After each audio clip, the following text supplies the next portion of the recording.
So I'm assuming that you learned some about parametric equations and curves back in your pre-calculus classes, and that you reviewed enough to feel ready to move on to parametric calculus.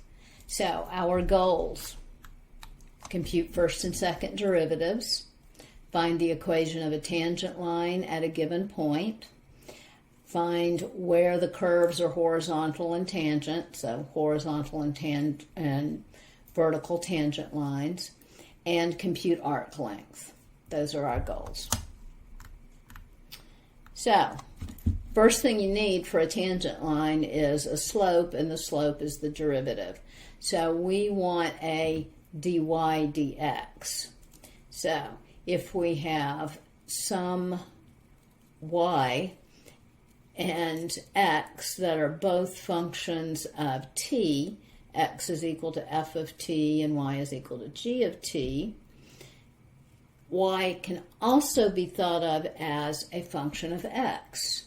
So the derivative of y with respect to t would be equal to the derivative of y with respect to x times the derivative of x with respect to t.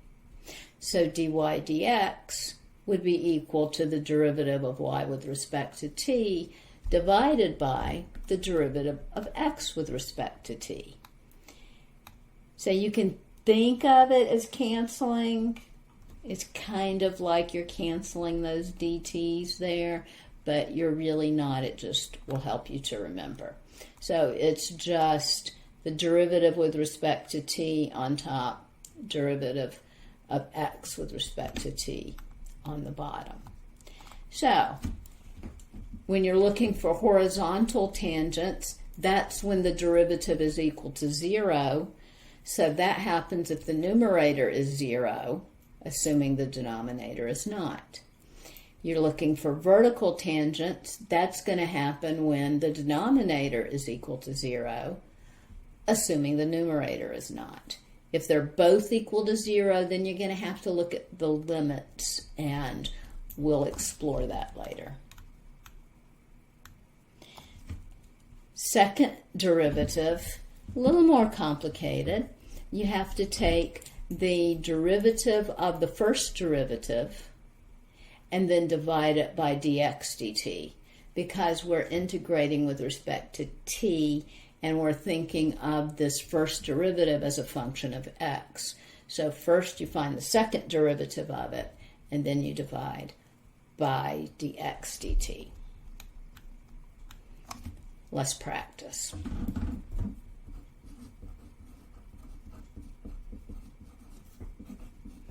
And we're just going to practice finding derivatives first. So x is equal to t e to the t, and y is equal to t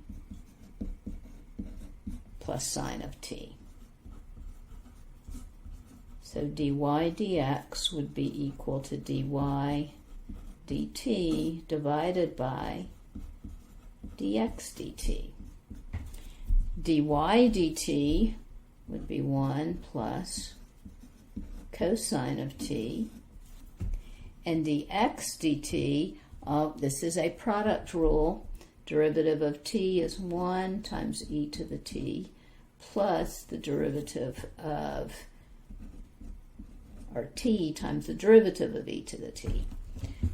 So there's your dy dx.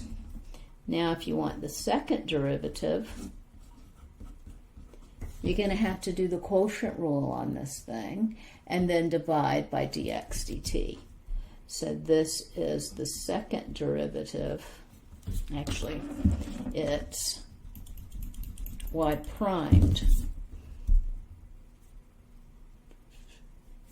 of t of dx dt. So it's dy dx primed over dx dt. So the derivative with respect to t of this thing.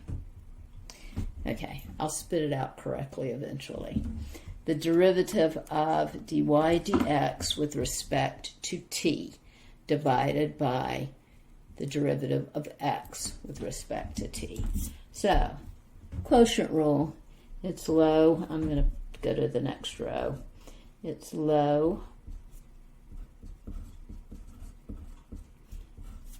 d high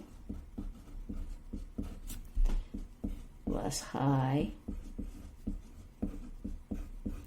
d low, which would be e to the t, and then another product rule, so e to the t plus t e to the t. All over low times low.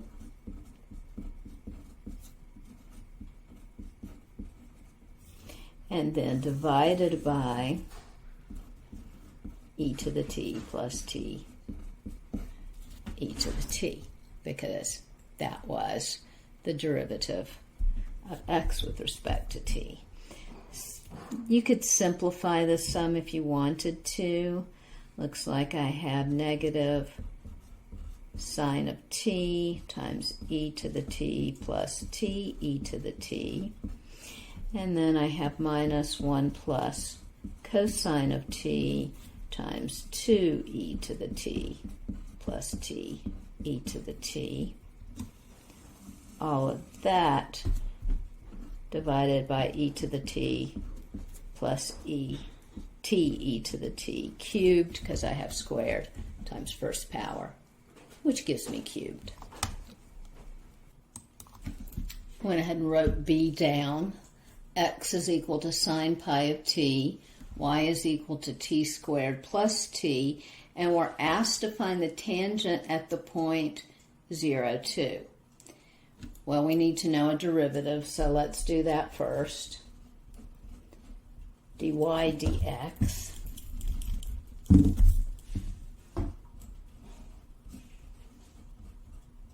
It's the derivative of y with respect to t.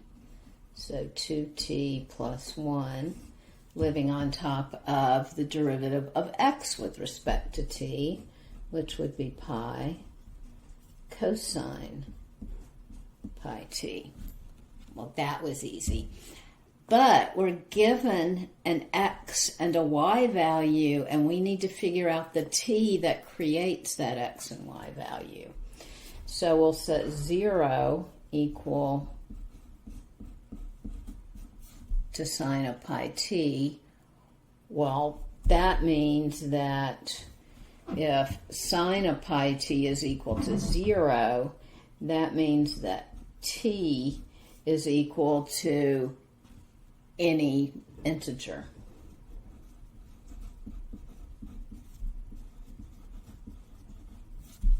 So let's look at where t squared plus t is equal to 2.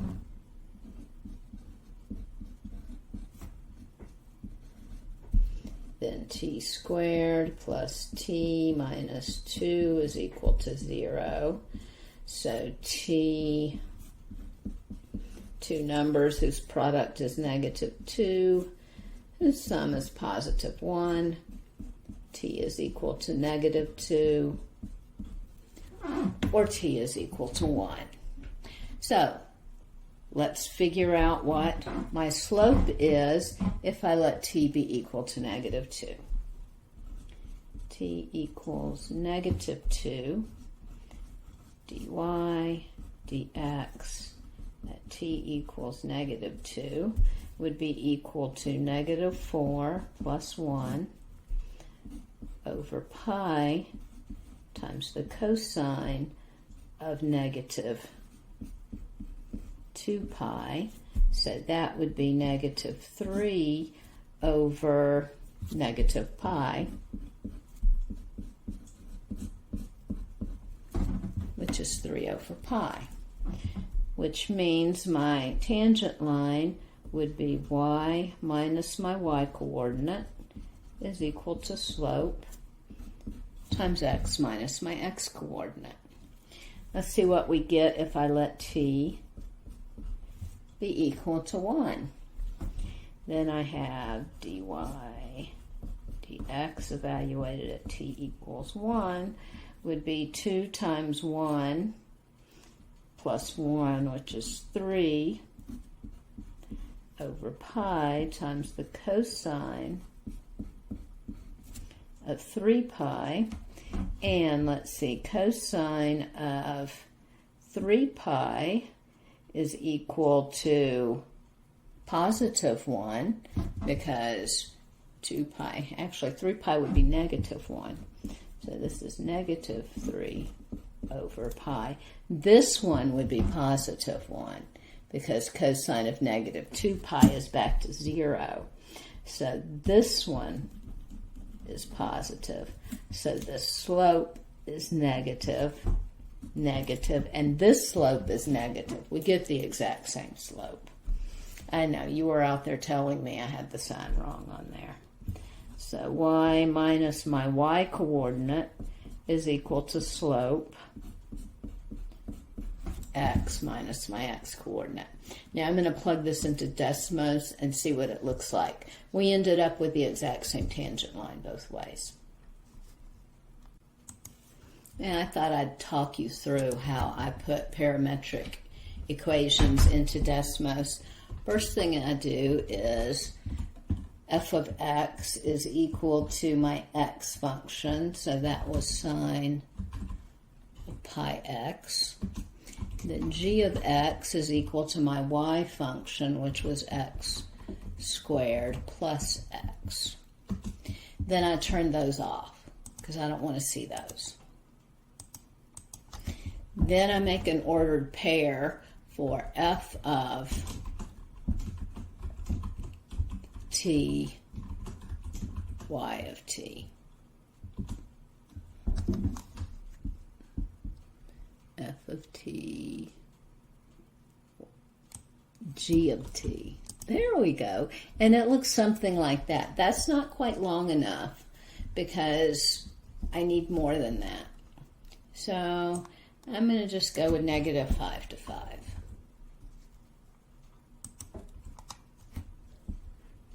Okay, good enough. I'm interested in that point 0, 2. You can also make another one where you do f of r, g of r, and add a slider. And that way you can see what's happening for the different t values. So when t was equal to 1, we're right there on that point. When t is equal to negative 2 was the other time we got to that point. Negative 0.5, negative 2. So you can see if you were at negative 2, you would be right on that point. Perfect. So we have 2 places, and then y minus 2 is equal to negative 3 over pi times x. There's my tangent line. It's the same point, same tangent line. Perfect.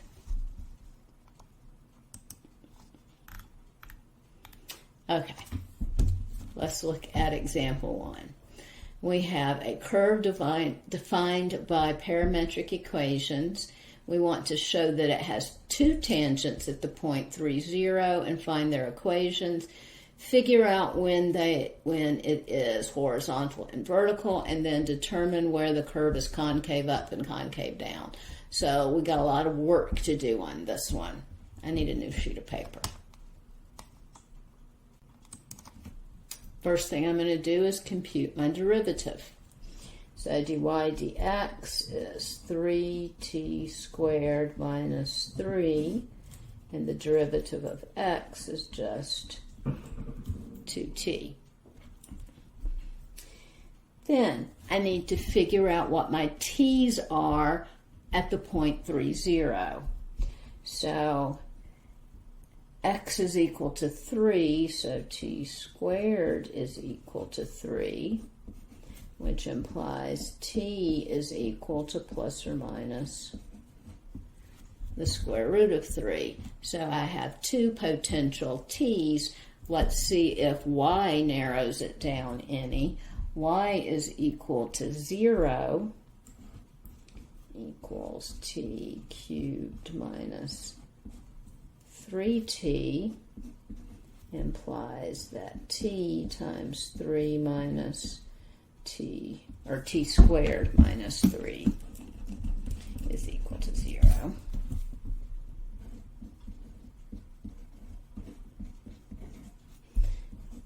So I get t equals 0.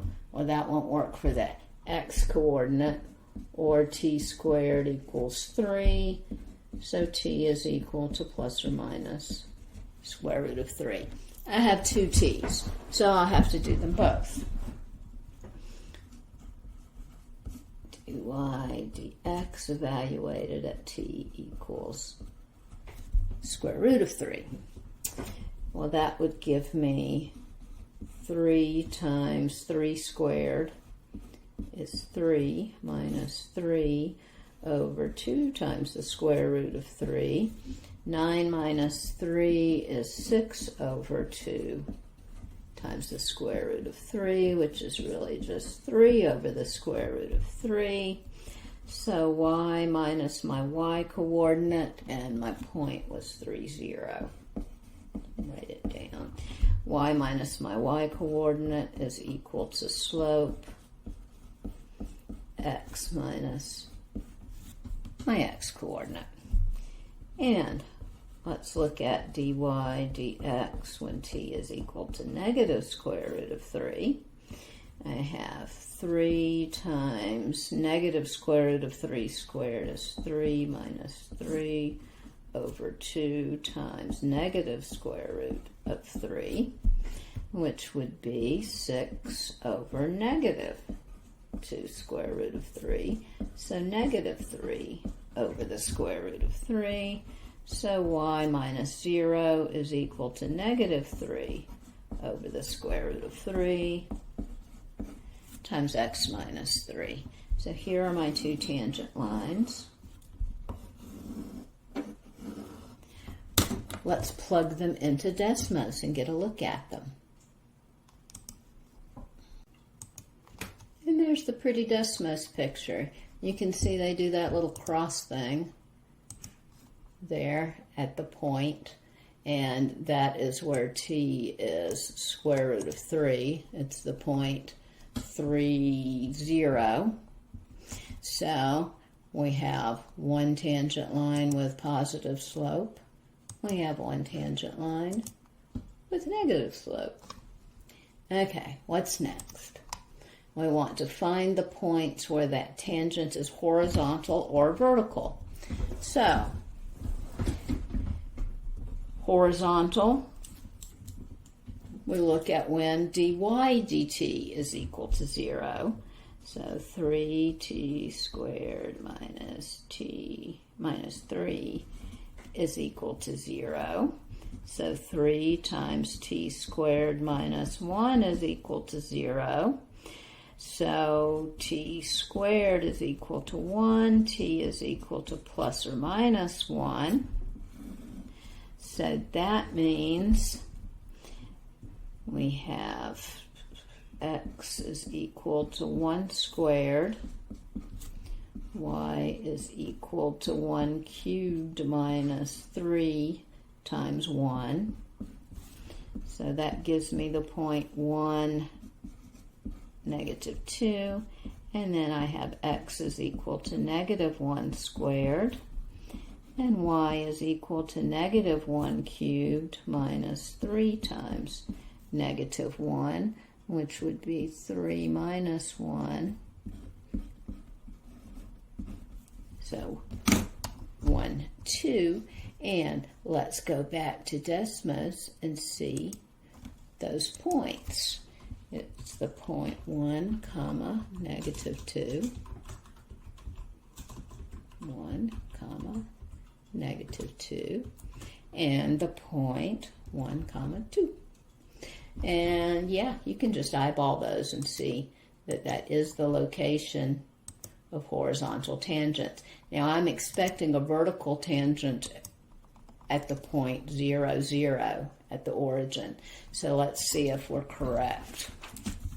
We need to set the denominator equal to 0.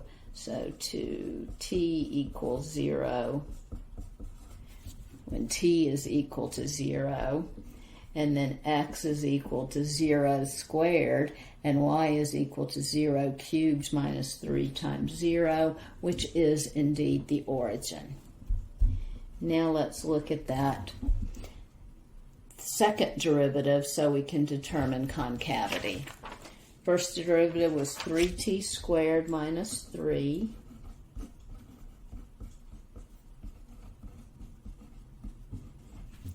Living on top of 2t. So my second derivative is the derivative of the first derivative with respect to t. So low, high, the quotient rule will try. It's low, d high, less high, d low, all over, low times low. And then divided by dx dt. So another 2t. Yeah, you could have just gone ahead and wrote over 2t cubed. So we have 2t times 6t is 12t squared. Minus 2 times 3 is 6t squared. Minus 2 times 3 times another minus, so plus 6 over 2t cubed, which is 6t squared plus 6 over 2t cubed. When are we concave up and when are we concave down? So we look for places where the second derivative is equal to 0 or where it does not exist. Well,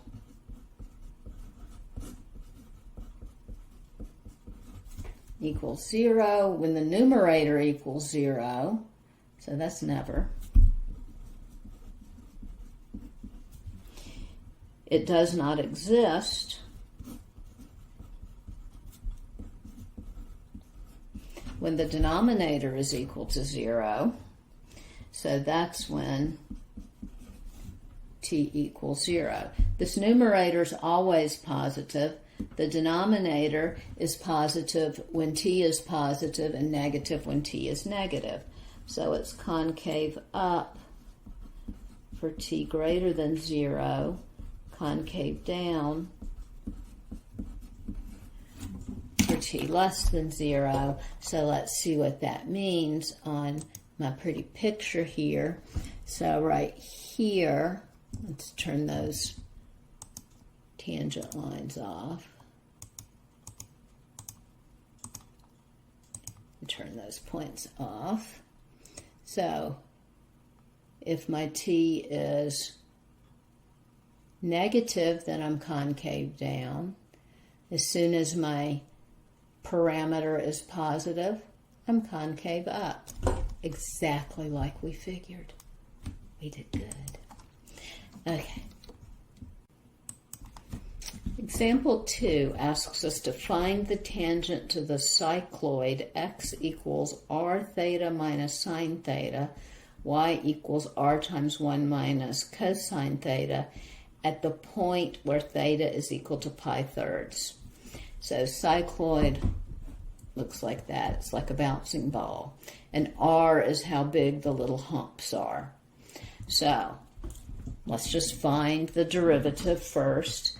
We'll put pi thirds into it, and then we'll put pi thirds into x, pi thirds into y, and get an equation for a tangent.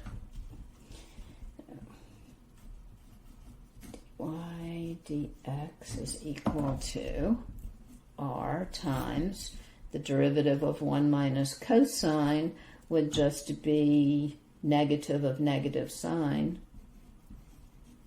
so sine of theta. Down here I have r times the derivative of theta would be 1 minus the derivative of sine is cosines. So the r's cancel. I just have sine of theta over 1 minus cosine theta.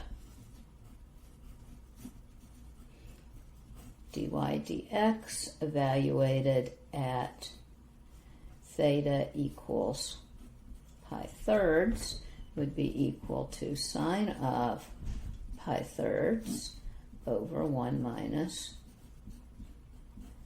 cosine of pi thirds, which would be square root of 3 over 2 divided by 1 minus a half, which is square root of 3 over 2 divided by a half, which is just square root of 3. Then x evaluated at pi thirds would be equal to r times pi thirds minus square root of 3 over 2, and y at pi thirds would be equal to r times 1 minus cosine of pi thirds, which is a half. So I have r times pi thirds minus square root of 3 over 2, and y is negative r over 2. So y plus r over 2 is equal to slope times x minus r times pi thirds minus square root of 3 over 2. Now I know you really want to plug that into Desmos, so let's just let r be equal to 1 just to see what it looks like. I'll take a minute and do that. So when r is equal to 1, actually the radius of your little bump there is pi, because you're looking at trig functions. So yeah, so the period is 2 pi, so it takes us 2 pi to get from 1 to make one complete half circle in the cycloid. But there's my pretty picture, and there's my point at pi thirds. I just plugged pi thirds into f and g because it made my life easier. If you wanted to make it a little smaller, you could multiply here by, let's say, 1 divided by pi, and then this 1 divided by pi. And you have the same tangent line because it doesn't matter, because r is the same, but it changed the size of my little Humpty Bump there. Let's go back and see what our next question was.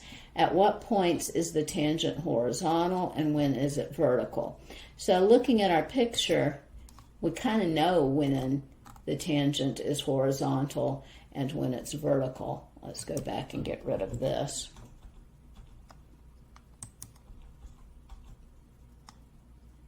Because that makes it a lot more obvious. It's when we end up at the pi and the 3 pi, but we need to know what the t's are there. So let's see what we get. Horizontal when the derivative of y with respect to theta is equal to 0. So dy d theta is equal to r times 1 minus cosine theta is equal to 0, which implies 1 minus cosine of theta is equal to 0, which says that cosine of theta is equal to 1, which is 2 pi times k for integers. Okay. let's look at the denominator, and so to find out when the vertical tangent lines are, excuse me, lost track of what I was doing there, theta minus sine of theta is equal to 0. So theta minus sine of theta is equal to 0. So sine of theta equals theta. Not quite so easy to solve. So let's see what we have here. There with my tangent line. Horizontal tangents occur when cosine of theta is equal to, when sine of theta is equal to 0. Did I have my, let's look at my slope.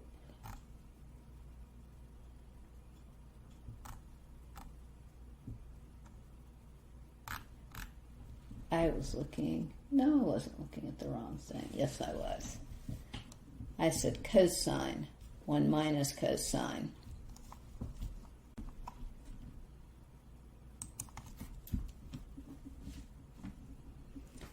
Let's determine where the tangent lines are horizontal. So that would be when this numerator, the derivative of y with respect to theta, is equal to 0. So sine of theta is equal to 0. Well, that's easy. That means theta is equal to pi times k. Now we need to check on that denominator because it's going to, got to make sure that the denominator is not also equal to 0. And we need to figure out where it's vertical, so we should do that anyway. So we look at 1 minus cosine.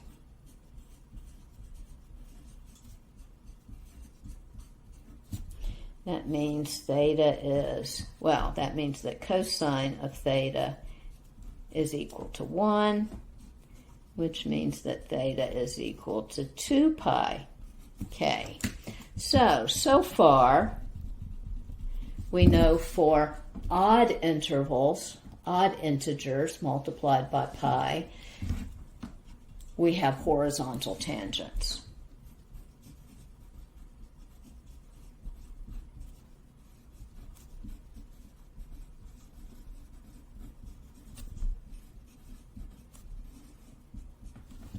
So we'll say pi times 2k plus 1. That gives me all of the odds. Now we need to figure out what's going on for even ones. So let's just look at the limit as theta approaches 0 from the left, because that would be an even multiple of pi. So it's sine of theta over 1 minus cosine.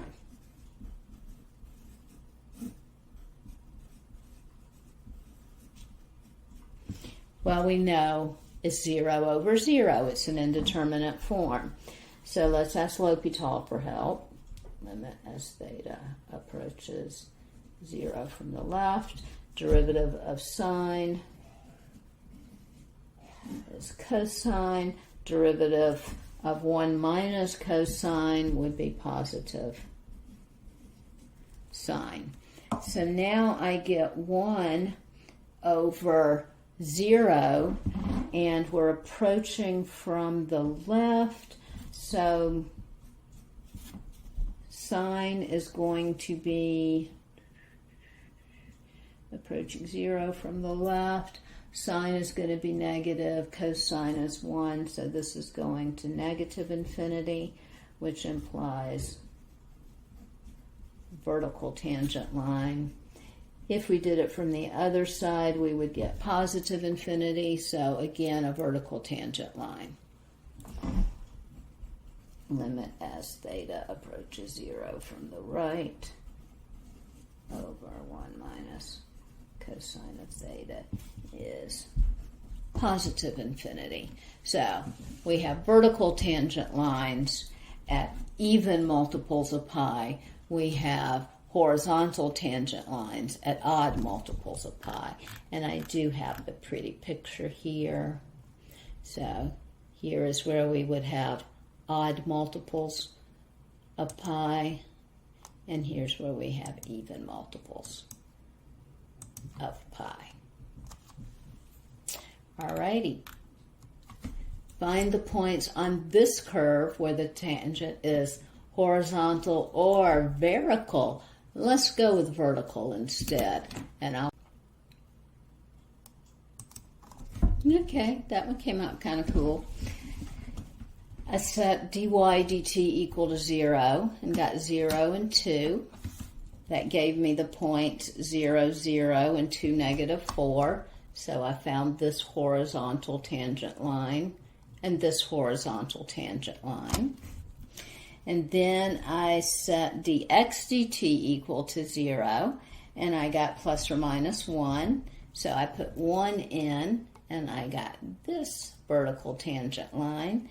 And then I put negative 1 in, and I ended up at the exact same place that I did when I put t equals 2 in. So it has both a horizontal and a vertical tangent line at that point. So let's go on to another practice. We want to figure out when this function is concave up and concave down. Give it a try, first derivative and second derivative. So I did my first derivative, then I did my second derivative. I figured out that the second derivative is equal to 0 at 0 and 1. Make myself a little number line. It's also undefined at 0. So put 0. And we put 1. If I put in a number less than 0, well, the sign depends entirely upon the numerator. The denominator is always positive. So, or 0. The numerator is equal to, is a sad parabola. So it's going to be negative, negative, positive. So concave down, concave up, concave down, concave down. This is where t was equal to 0, I believe. Let's see. Yes, that was where t was equal to 0, and this is where t is equal to 1. It switches from concave down to concave up to concave down, just like we predicted. Okay, let's talk about arc length. So you remember way back in Unit 2 when you learned the formula for arc length, and pretty much everybody got that problem right on the test, and it made you really happy. Well, you're going to like it just as much in parametric. The formula is just as reasonable.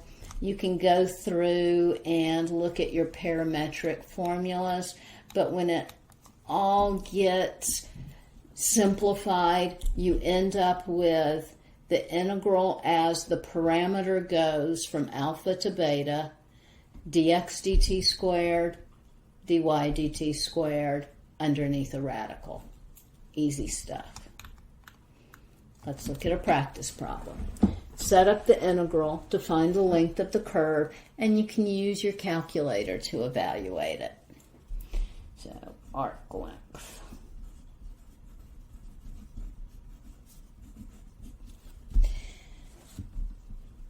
So I'm going to write down dx dt is equal to 6t. dy dt is equal to 6t squared. So my arc length would be equal to, my parameter goes from 0 to 1, square root of 6t squared plus 6t squared dt. And we get to use our calculator to evaluate it. So second integral, 0 to 1, square root, I'm going to go ahead and just type in 36x squared plus 36x to the 4th. I could have actually factored out that 36, but we'll see how long it takes. Hopefully it won't take too long to get an answer of about 3.66 units. Here's another one with trig functions in it. So give this one a try on your own. We'll meet back and compare answers. You get to use your... So I did actually factor the 3 out of this one. And I ended up with... Well, I ended up with 4, and then I multiplied that by the 3.